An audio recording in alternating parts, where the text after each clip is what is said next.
Well, we are in session 20 of the book of Genesis. We expect to finish it in 24 sessions. And this session closes the session on Jacob. You noticed a big shift of gears when we got after chapter 11. The first 11 chapters being what some people call Unit 1. It's what some people call prehistory. But from chapter 12, the call of Abraham, right on through are the patriarchs, Abraham, Isaac, and Jacob. And so you noticed a change of style, if you will. It's become very much a narrative. Here and there some things that are hidden behind rocks perhaps, but in general it's very straightforward. You can just read it and understand it, requiring relatively little amplification. And we're going to move from here to a third shifting of gears, if you will, when we get to the narrative of Joseph, which has to be one of the most phenomenal, touching dramas in the scriptures. But we've been through the first 14 sessions. We've actually budgeted ourselves. We allowed ourselves 14 sessions to cover the first 11 chapters because we really focused on the foundation, the creation. But we are at this point in the second of two sessions on Jacob. When we finish this, we'll be shifting to 3 sessions on Joseph, this colorful figure that is forthcoming. And we're going to talk about Jacob's wrestling. One of the strangest passages in the Bible is this business of Jacob spending all night wrestling with someone. And that will raise more questions than we have answers. Very, very strange thing. And then he, of course, is preparing to reconcile with his older brother that he defrauded. And he's very apprehensive about that for good reason. Then there's this strange event that occurs with Dinah. And we'll talk about that, of course, when we get there. And then he returns to Bethel. And then there's one final chapter before we get into Joseph where we just deal with the generations of Esau, his older brother that's an adversary, if you will, of Jacob's for many generations. Genesis chapter 32, verse 1. And Jacob went on his way, and the angels of God met him. Simple phrase, but sure raises some issues. And when Jacob saw them, he said, "This is God's host." And he called the name of that place Mahanaim, and which means two camps, or two camps is really the way it's generally translated. And Jacob sent messengers before him to Esau his brother unto the land of Seir, the country of Edom. The land of Seir is a synonym for the land of Edom. They both mean pretty much the same thing. And of course, that's the land of Esau, it'll turn out. But this, the name of this place called Mahanaim, and it's, you may recall that this same thing took place when he was on his way back to the land from, we'll get into it. The angels of the two camps. There are two passages. We saw the passage in chapter 28 when he encountered these angels the first time in this place, and then we find it here in this chapter. There's a term that appears, the angels of God, in its particular form, occurs only twice in the Old Testament in regards to these two places. There's also a phrase in the Hebrew that's used 4 times in chapter 28, and we find it used not only there but also in this chapter where it says, "This is the gate of heaven," or "This is the camp of God." There's a Hebrew construction that is similar in both. In both of these cases, in chapter 28 and in chapter 32, Jacob interprets what he had seen before he names it, and the identical expression is used in the naming of both places. And that really is why I suspect it's called two camps. There's several other reasons why you may see this as two camps, and we'll talk about that. But I think one of the fundamental aspects behind that naming is that it happened twice. Once on his way to, to Haran, and once on his way back. And so there's also a phrase, the halakandaric, to go one's way or to take a journey, are used in both places. So there's some Hebrew constructions. It's clear from the Hebrew text especially that these two passages in chapter 28 that we saw before and the one we're encountering here are intended to be seen together. And so and what Jacob does after seeing this, he sends messengers to Esau. Now, the word messenger and angel are equivalent. So these are God's messengers that he saw, and one inferred, either he inferred or he was instructed to send messages, and he is obviously very apprehensive about his intended encounter with Esau. And he commanded them, saying, Thus shall ye speak unto my lord Esau. Thy servant Jacob saith thus, I have sojourned with Laban and stayed there until now. We're talking 20 years here. You get the picture. And I have oxen and asses and flocks and men servants and women servants, and I have sent to tell my Lord that I may find grace in thy sight. Now you may recall he staged all these things in groups. And as these groups, as Esau encounters these groups, before he encounters, he's going to find one after the other, he's going to get softer because they're gifts, you see. And this is, Jacob is expecting him to seek his life. That was his final, his older brother, when he was defrauded back 20 years ago, he vowed he was going to get him. So now these years have gone by, and so Jacob's encountering him, and he's understandably very apprehensive. And so now the messengers returned to Jacob, saying, We came to thy brother Esau, and also he cometh to meet thee, and by the way, and 400 men with him. You know, that's a bunch of men. You know, you don't bring those along just to party. Then Jacob was greatly afraid and distressed, understandably. And he divided the people that was with him and the flocks and the herds and the camels into 2 bands or 2 groups, okay? The Menahanoy, it's 2 camps. That's again, seems to echo the name of the place that he gave because of the angels, but there may be far more going on here. It may be just that Jacob was developing his strategy following that model. Or he may have even been instructed. The text doesn't give us that any basis to believe that. But in any case, he divided them into 2 bands or groups and said, If Esau come to the one company and smite it, then the other company which is left shall escape.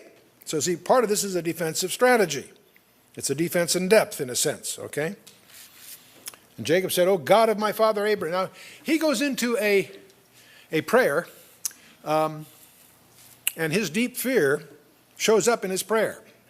Jacob said, O God of my father Abraham and God of my father Isaac, the Lord which said unto me, Return unto thy country and to thy kindred, and I will deal well with thee. I am not worthy of the least of all the mercies and of all the truth which thou hast showed unto thy servant. For with my staff I passed over this Jordan, and now I am become 2 bands. He's going to go on, but let's just take up a couple of things. Notice how he starts. He reminds God of God's commitment to him. He says, the God which said unto me, Return to thy country, and so forth. In other words, he's reminding God of God's commitment to him, first of all. And the second thing he does, I'm not worthy of the least of all thy mercies. Boy, we really need to say that and mean it when we pray. You know, no matter how far down we are, no matter what kind of problems we have, we're not getting what we deserve. The last thing in the world we ever want is justice. We want that which, that's the difference between grace and mercy. Grace is getting that which you don't deserve. Mercy is not getting what you do. But we need to, one of the important things you will gain as you get closer to your Bible and get deeper in the Scriptures to really understand this incredible gulf between us, sinful men and women, and the holiness of God. But here Jacob, with all his blessings and all his proximity and all these things, he says, I am not worthy of the least of all thy mercies and of all the truth which thou hast showed unto thy servant. For with my staff I passed over this Jordan and have become 2 bands. Then he goes to his petition. Deliver me, I pray thee, from the hand of my brother, from the hand of Esau. For I fear him, lest he will come and smite me and the mother with the children. There's his candor. He puts it out there. Doesn't pussyfoot around. That's what he's sweating. We should be just as candid and open with God. I remember it was always so touching when I see Hezekiah, the days of Isaiah, when he took this challenge from the Babylonians, and he unrolled it before the altar. Let the Lord see what he's facing. He didn't just tell him about it. There it is, and so on. So you have a piece of property you're praying over. put the legal description on the altar and talk to the Lord about it, or whatever it might be that you're dealing with him on. Be very direct with him. And thou saidst, I will surely do thee good. See, he reminds God again what he said, I will surely do thee good, and make thy seed as the sand of the sea, which cannot be numbered for multitude. One of the things all this prayer should, of course, have built Jacob's confidence, as he, in effect, by praying this, reminds himself that God made these commitments. God is listening. He is a God that delights in answering prayer. But one of the other things to be sensitive to, often God will use your prayers as his way of enlisting you in what he's trying to do. And clearly one of the things there, this meeting with Esau is foreordained. And so Jacob needs to handle it properly. Anyway, verse 13, he lodged there that same night and took of that which came into his hand a present for Esau his brother. Here's his present for Esau. You ready for this? 200 she-goats, 20 he-goats, 200 ewes and 20 rams, 30 milk camels and their colts, 40 kine and 10 bulls, 20 she-asses, 10 foals.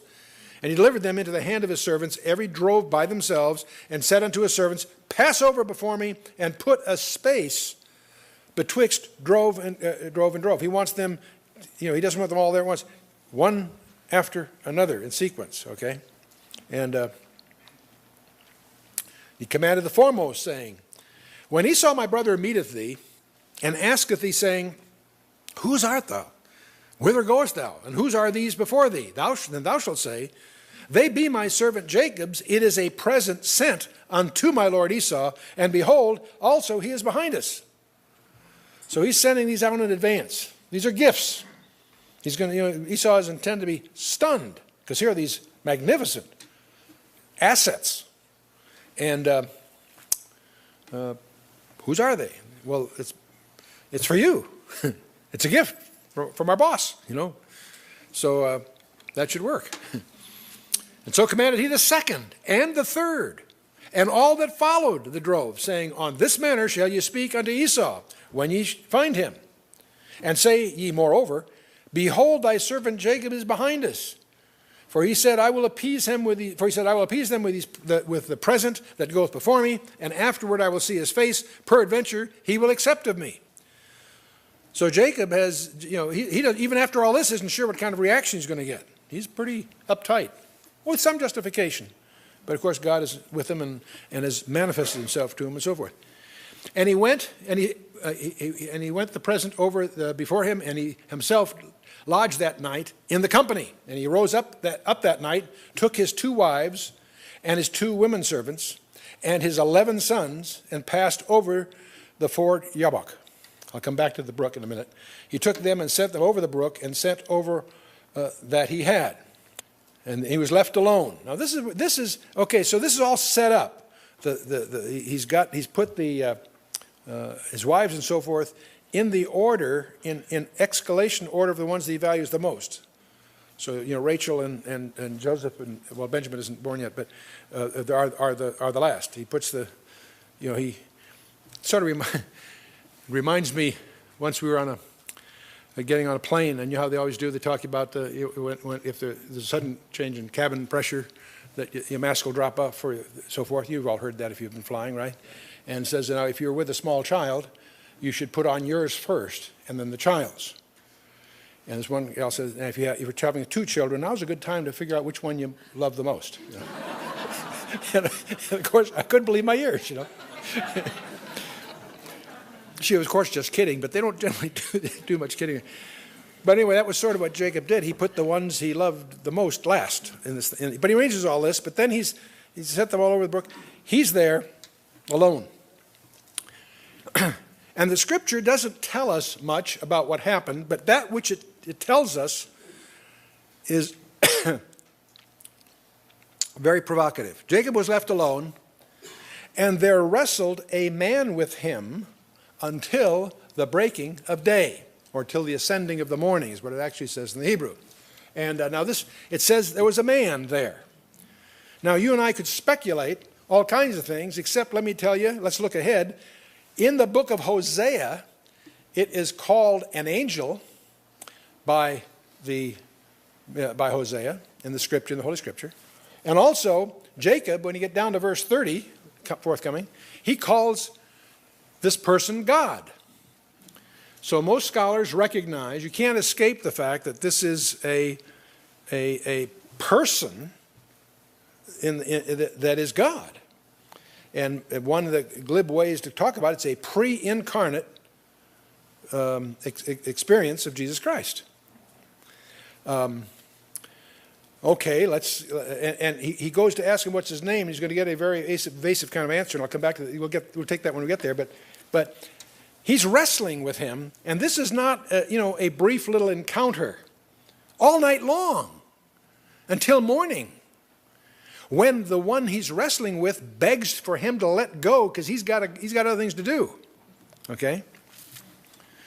So right away we're kind of puzzled. What on earth is going on here?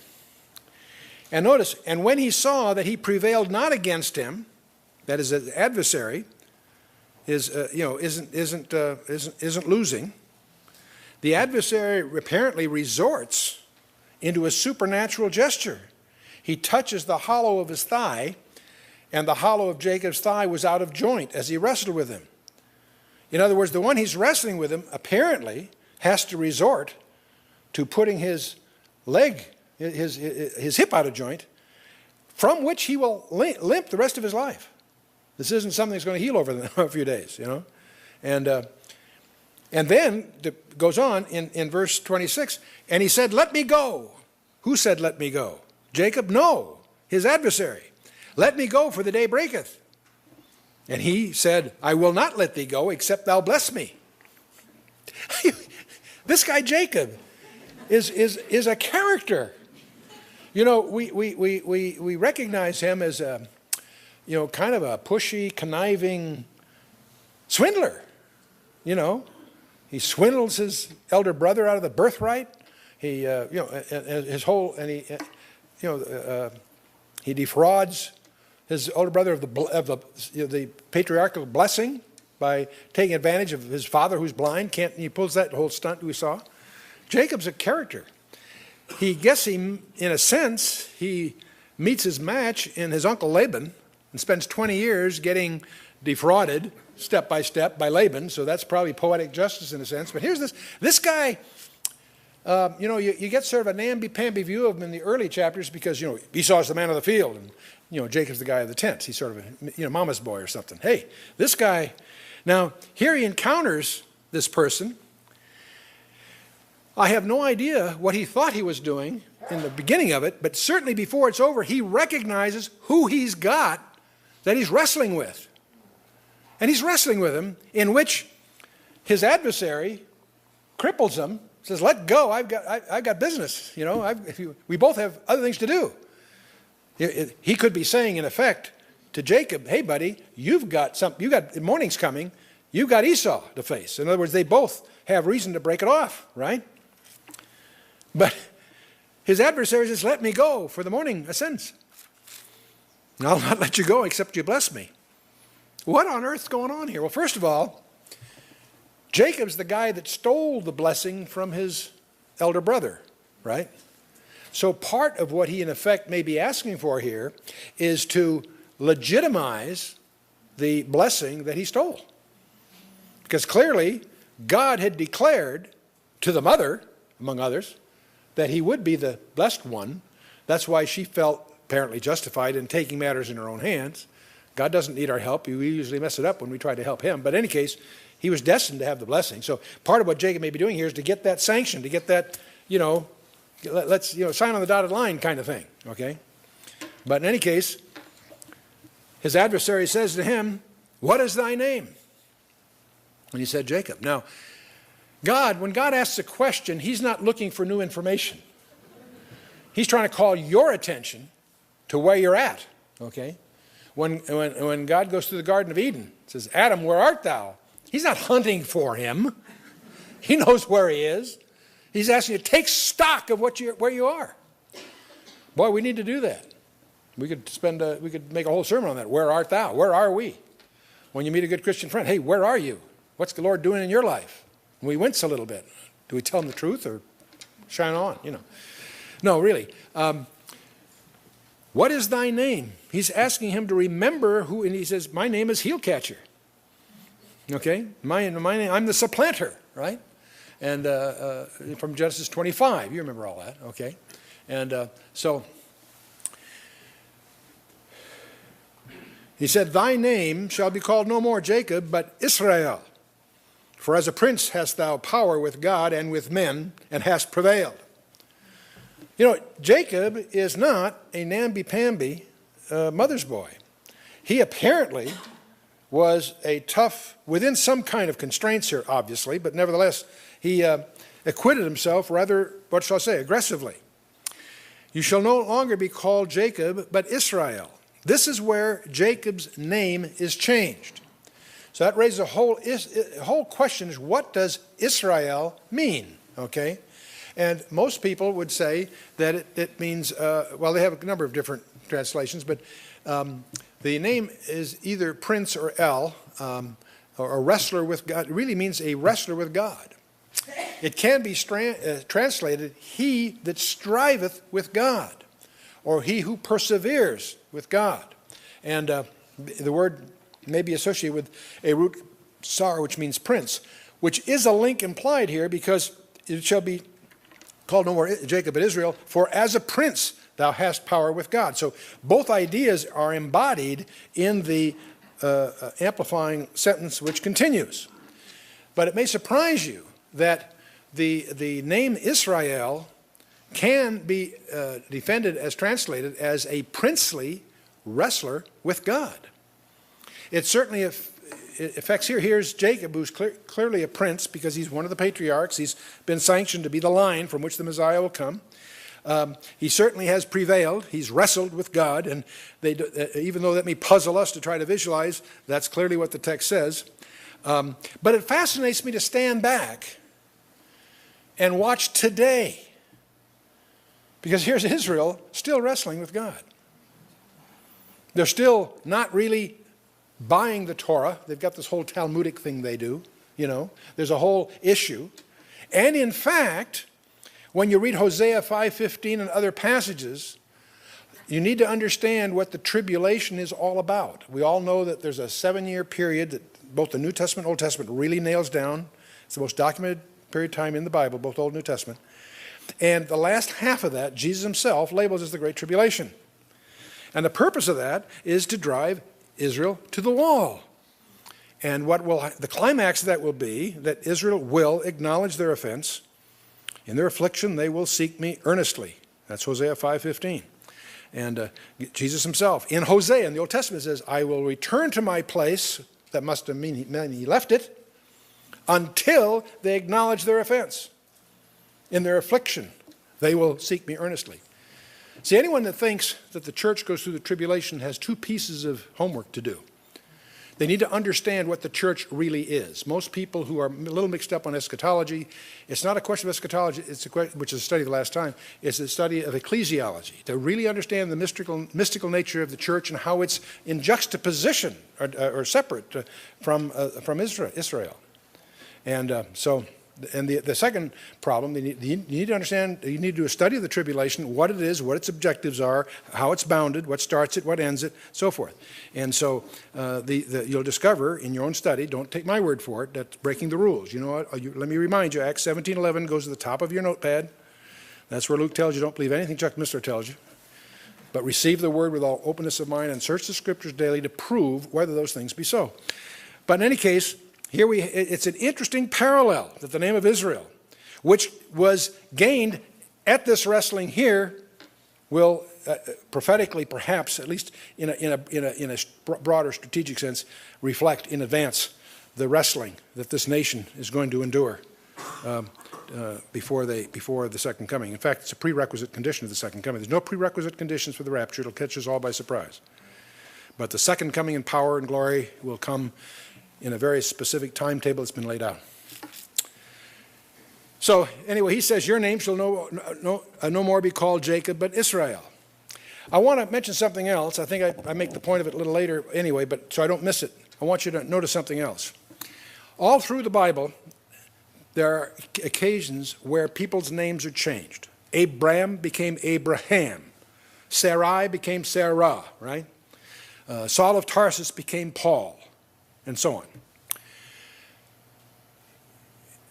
In each of those cases, once the name has been given, it never changes. Paul is never called Saul once he's Paul, right? Abraham is never called Abraham once he's called Abraham. In other words, the name changes are done. There are two exceptions to that, and Jacob's one of them. You find his name all through the Bible after this verse. You also find him occasionally, not often, but occasionally called Israel. And we'll say, gee, they're interchangeable. Yes, they are, but you'll notice, I want you to notice as you read the scripture, when he's called Jacob, he's in the flesh. He's mostly in the flesh. When he's really shining, when he does it right, he's called Israel. And some people say, well, they're used interchangeably. Yes, they are, but look at the context very closely and see what you come to. Same thing with Simon Peter. He's called Peter, he's called Simon. Watch closely. Which one? Simon, Simon, Satan has decided to have you and sift you as wheat and so forth. You know, notice the new name is a compliment. There's times he doesn't earn the compliment. You follow me? There's other times, in other words, you can notice it in the two names. Anyway, so Jacob, in verse 29, asked him, he says, oh, tell me, I pray thee, thy name. He'd like to know who this guy is. And he said, wherefore is it that thou dost ask after my name? You notice he doesn't answer the question. And this is the same thing that happens in Judges 13, when Manoah is confronted by an angel to tell about Samson and so forth. What is thy name? And what he really says is, my name is awesome. Uses the word there, wonderful. Well, we call that his name. Well, it could be his name, or what's really a description why you're not really getting his name. Okay? You can't contain it that simply, you see. So this issue of my name, I encourage you as you mature in your Bible studies, is to be very sensitive to this business of what the name means. Not just an individual name, but the whole concept of having a name. And I think you'll discover that when you get to the Ten Commandments as a mature student, you'll notice that thou shalt not take the name of the Lord thy God in vain has nothing to do with swearing. I'm not saying you should swear, don't misunderstand. I think it has to do with ambassadorship. When you take his name, you're representing him to the world as his ambassador. And if you take that in vain, that's when you do that when you misrepresent him to the world. And that should give us pause. I won't ask for a show of hands of how many of us can recall significant incidents where we have failed to properly represent God by our conduct, by our demeanor, by our presentations of whatever kind. I think that's what that commandment's all about. It's not about, foul language. Not that's also disreputable, but I think that commandment goes far deeper than simply a lack of maturity or discipline in controlling the tongue. It's far deeper. Anyway, so Jacob's asking him, what's your name? And he says, why is it that you ask for my name? But he does comply with Jacob's request. Jacob would not let go. I don't know if it's a hammerlock or just a grip around his ankles. I have no idea. But he wouldn't let go until he got his blessing. And he got his blessing. So you notice the two things that he got here are the very two things that he had defrauded his brother of. Right? The birthright and the blessing. And Jacob called the name of the place Peniel, which means the face of God. For I have seen God face to face, and my life is preserved. Wow. You see, and there is a sense in which no one has seen God in the sense of its completeness. But there are hundreds of people that have seen God in the resurrection. If you've seen me, you've seen the Father, he challenges and so forth. So there's a whole debate you can get into on that. But basically here, Jacob himself says, I have seen God face to face, and my life is preserved. He's flabbergasted that he's actually been in contact with God. And I personally believe this is a pre-incarnate appearance of Jesus Christ. He called the name of the place Peniel, or Penuel, same thing, there's a slight vowel difference. And as he passed over Penuel, the sun rose upon him, and he halted upon his thigh. So he's limping. He's going to be limping for the rest of his life. In chapter 49, when at the end of his days, he prophesies with 12 tribes, leaning on a staff. So he's going to carry this as an emblem of this encounter. And there's an analogy, of course, with Paul and his thorn in the flesh, which was his offset for some unusual insights he had. So, and therefore, now this also leads to an interesting observation by the Jewish community subsequently. He says, therefore the children of Israel eat not of the sinew which shrank, that is, upon the hollow of the thigh unto this day, because he touched the hollow of Jacob's thigh in the sinew that shrank. Now this is not in the Torah, it's not part of the normal Mosaic code, but it is a practice by observant Jews. Peniel. See, the wrestling occurred, notice, as Jacob was on the threshold of the land of promise. This occurred as what essentially is the boundary as he goes from Haran to the promised land. This is where he was named Israel. And it's called Penuel, which is given in response to Jacob's new name. So he gave this place a name in response to his name. But there's also this peculiar dietary restriction. And Orthodox Jews still refuse to eat the tendon of the hindquarter of animals because in their deference to this unusual event that occurs here. Now there's something else. All through this there are very colorful plays on words in the Hebrew. We missed that because we're dealing in a translation. And I won't spend too much time on this, but I'll show you just one. First of all, Jacob is actually Yaakov. Yaakov. He's the man. And the place was the brook Yabok, and it means emptying. And that's the place, Yabok. See, Yaakov, Yabok, and the word wrestling is Yabok. So he wrestled. So he got the man, the place, and the match are in the Hebrew almost what we call homonyms, words that are pronounced very similarly but mean something totally different. So Jacob, the name of the brook, the location of it, and the fact that he's wrestling all have a very, very similar sound. If I was pronouncing the Hebrew properly, which I'm not, you would have a hard time distinguishing between the three. Okay? So before Yaakov could cross the Yabok, the land of blessing, that he had to be Yabok, wrestling. So that's probably all of us. That's probably true of all of us. That's true of all of us. We have a very naive presentation of the gospel and being saved. Accept Jesus Christ, come down the sawdust trail, and boy, that's it. Done. No, it's not that simple. That's a beginning, not an end. That's not the climax, it's the beginning. Our problem is not life after death. Our problem is life after birth. When you're born again, then what? The fact that you're here in these studies says something's happening. You're growing. You're seeking His Word Himself, the relationship. It's a continual thing, and should be. Well, okay, that's chapter 32 with wrestling. Now we get to this rather dramatic connect where Jacob finally does encounter his erstwhile brother. Jacob lifted up his eyes and looked, and behold, Esau came, and with him 400 men, and he divided the children unto Leah and unto Rachel, notice the order, and unto the two handmaids. And he put the handmaids and their children foremost, then Leah and her children after, and then Rachel and Joseph the hindermost. Okay, Benjamin was not born yet. So, and he passed over before them, and he bowed himself to the ground 7 times until he came near to his brother. Now, when you see, he didn't bow 7, he would bow, go a little further, bow. In other words, he's haltingly approaching with great deference to his brother. And Esau ran to meet him and embraced him and fell on his neck and kissed him, and they wept. It's been 20 years. And he lifted up his eyes and saw the women and the children and said, Who are these with thee? He said, The children which God hath graciously given thy servant. Notice the deferent style. He has the birthright. He's technically the one that should be the senior, but he's setting that aside. I'm your servant, Esau. Then the handmaidens came near, they and their children, and they bowed themselves. And Leah also with her children came near and bowed themselves. And after came Joseph near and Rachel, and they bowed themselves.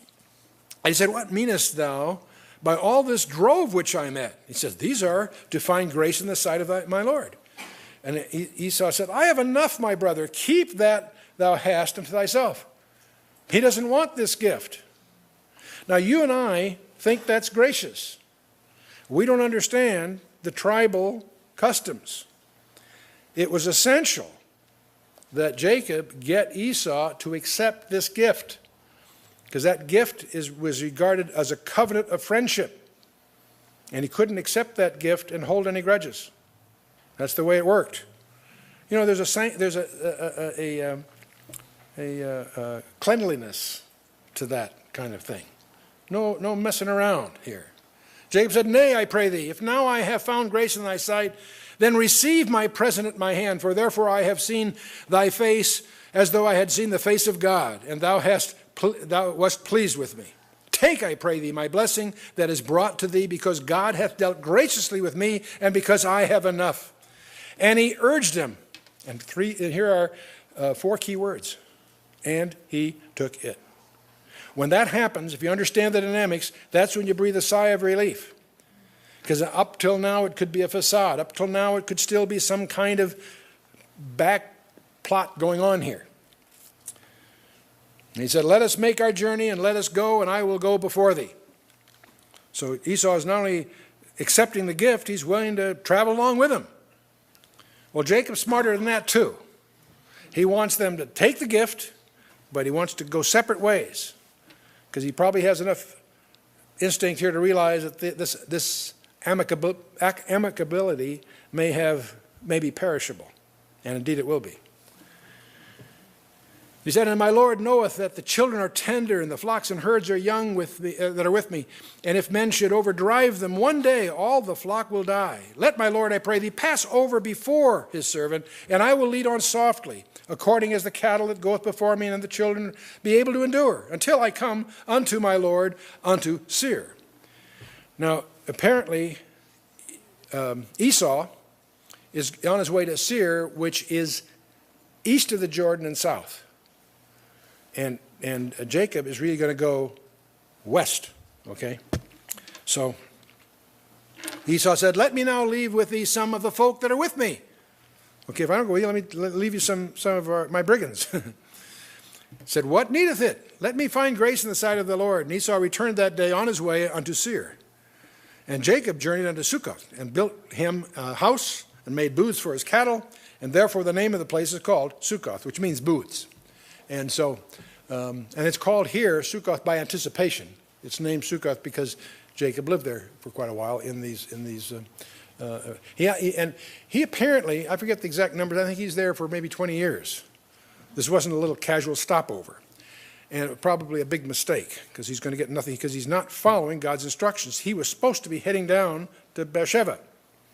But he stops off here, and it's on the east side of the river, and it's south of the brook Jabbok. The Jabbok Brook is about halfway between the Sea of Galilee and the Dead Sea.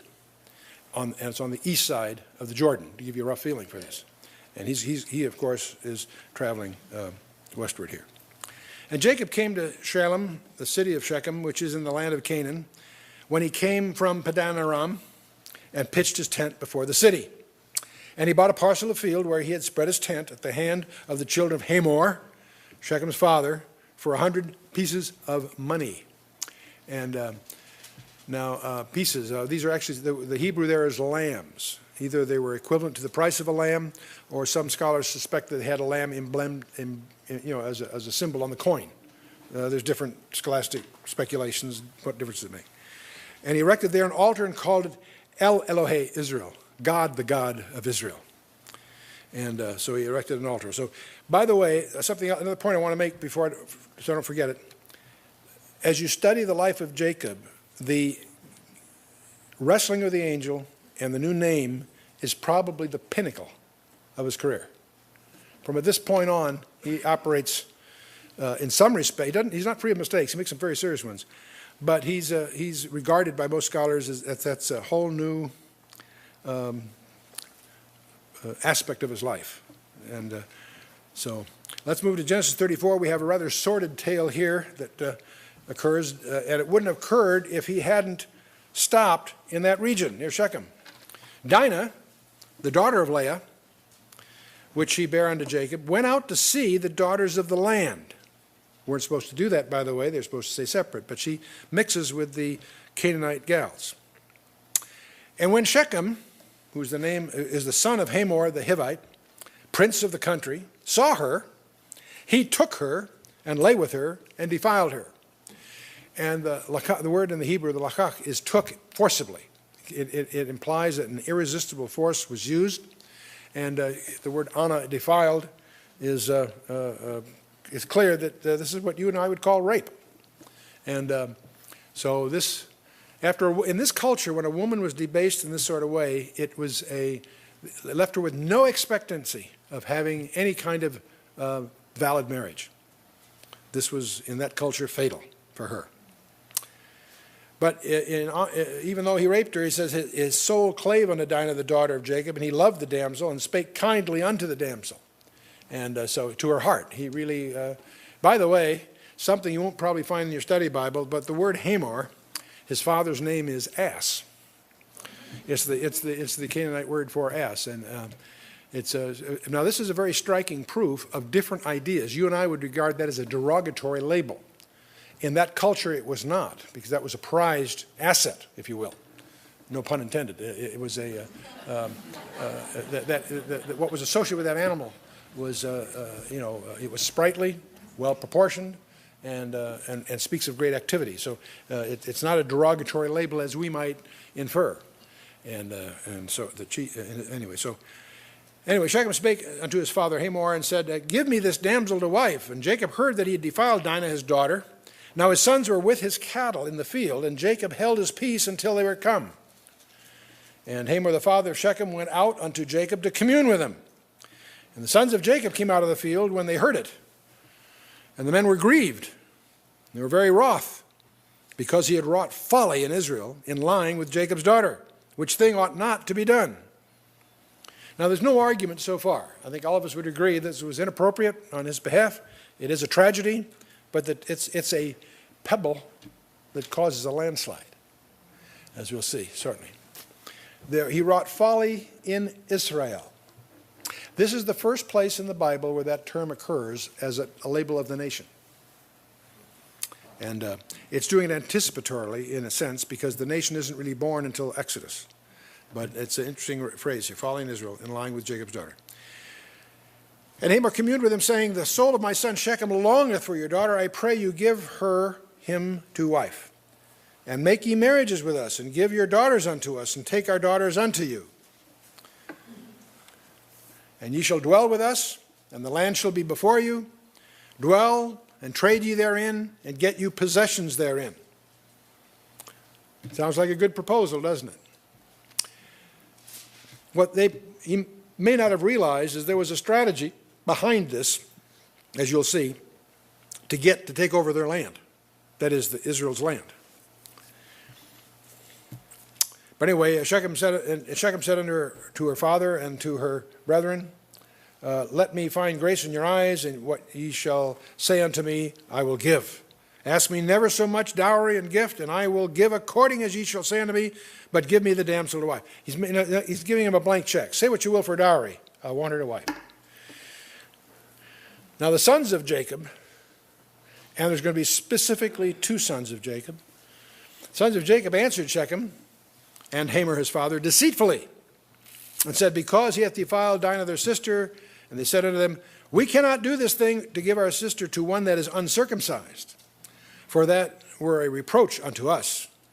But in this will we consent unto you, if ye will be as we be, that every male of you be circumcised, then will we give our daughters unto you, and we will take your daughters to us, and we will dwell with you, and we will become one people.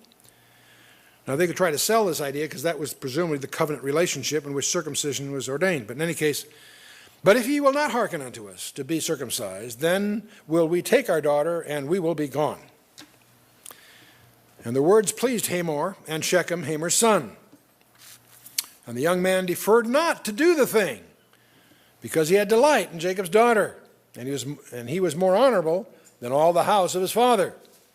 And Hamor and Shechem his son came unto this gate of the city, and communed with the men of their city, saying, now notice the inside word here. These men are peaceable with us. Therefore, let them dwell in the land and trade therein, for the land, behold, is large enough for them. Let us take their daughters to us for wives, and let us give them our daughters. Only herein will the men consent unto us for to dwell with us, to be one people, if every male among us be circumcised as they be circumcised. So the two are presenting this to the rest of the guys. But notice the footnote here in verse 23. Shall not their cattle and their substance and every beast of theirs be ours? Only let us consent unto them, and they will dwell with us. See, there's an agenda here. They think they can take these guys over. That's their strategy. And unto Hamor and unto Shechem his son hearkened all that went out of the gate of his city. Every male was circumcised, all that went out of the gate of his city. Now, something that's quite operative here, but let me just be quite explicit so you don't miss the point. When you circumcise an infant, that's a trivial thing as far as that infant is concerned. It heals quickly, and that's what it is. When you have a grown man circumcised, he is in some substantial discomfort for a while. That's not a casual thing. And that's exactly the point. It came to pass that on the third day,